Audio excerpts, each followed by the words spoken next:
கடவுளின் அன்பும் அமைதியும் கிறிஸ்துவின் அருளும் தூயாவின் நட்புறவும் உங்கள் அனைவரோடும் இருப்பதாக. ஆதியிருந்தது போல இப்பொழுதும் எப்பொழுதும் என்றென்றும் இருப்பதாக. ஒவ்வொரு நாளும் ஒரு 5 நிமிடம் என் ஆண்டவருக்காக. இன்றைய மன்னா நமக்கு ஆண்டவர் என்ன ஆலோசனை தருகிறார் தூயாவின் வழியாக என்பதை நாம் ஆய்ந்து உணர்வோம்.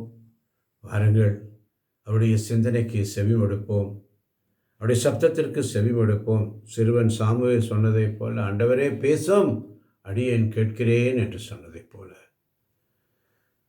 இந்த நாளின் சிந்தனைக்கு, தினமும் உன்னோடு இருப்பவர்களை அன்பு செய்வதில் சோர்ந்து போகாதே.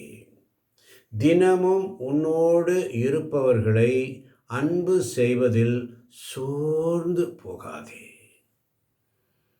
கடவுள் நம்மை பார்த்து சொல்லுகிறார், நீ எப்படி உணர்கிறாய் என்பதை பற்றி அறிந்த,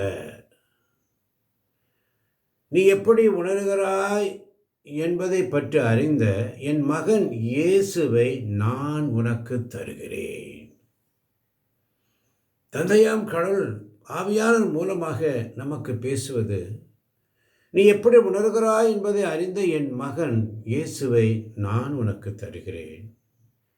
உன் குற்றங்களை பற்றி அஞ்சாதே, அவற்றை எளிமையோடு தாழ்ச்சியோடு அப்படியே என்னிடம் ஒப்புக்கொடு.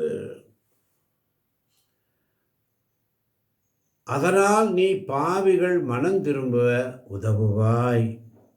ஜெபி, நான் உன்னை ஆசீர்வதிக்கிறேன் என்ற வாக்கு தத்தத்திற்காய் உமக்கு நன்றி ஆண்டவரே.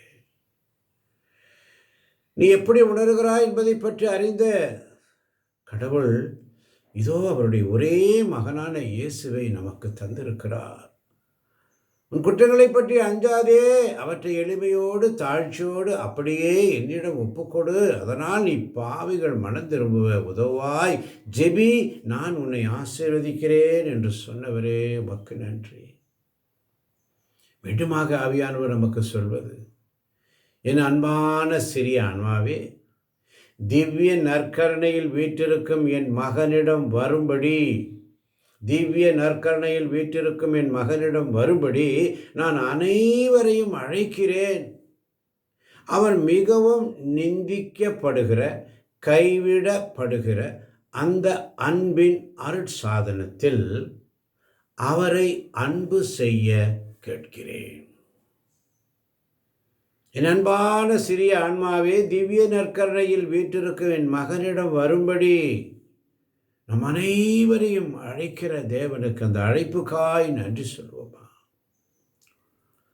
ஏனென்றால் அவர் மிகவும் நிந்திக்கப்படுகிற, கைவிடப்படுகின்ற அந்த அன்பின் அருட்சாதனத்தில் அவரை அன்பு செய்ய கேட்டுக்கொள்கிறார். இந்த நாளிலே திவ்ய நற்கருணை பிரசன்னத்திலே அமர்வோம்.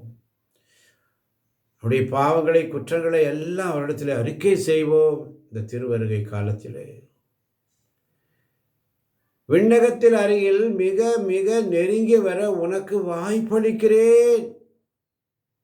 என் செய்திகளை நீ தினமும் பெற்றுக்கொள்வதன் மூலம் விண்ணகத்தை நெருங்கி வருகிறாய்.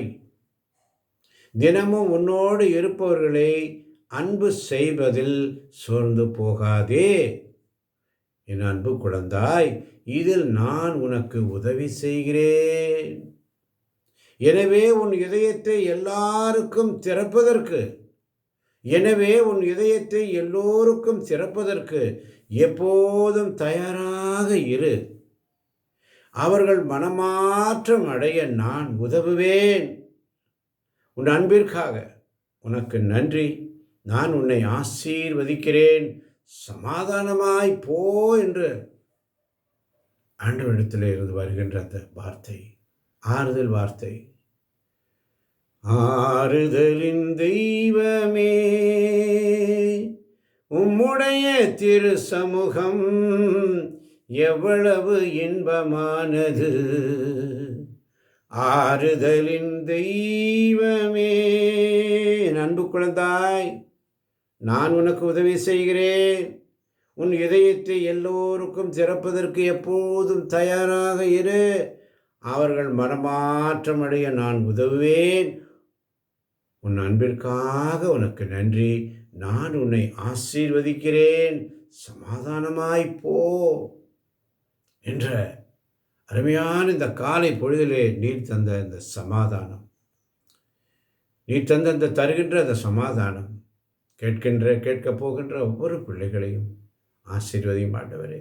தினமும் உன்னோடு இருப்பவர்களை அன்பு செய்வதில் சோர்ந்து போகாதே என்ற சிந்தனை.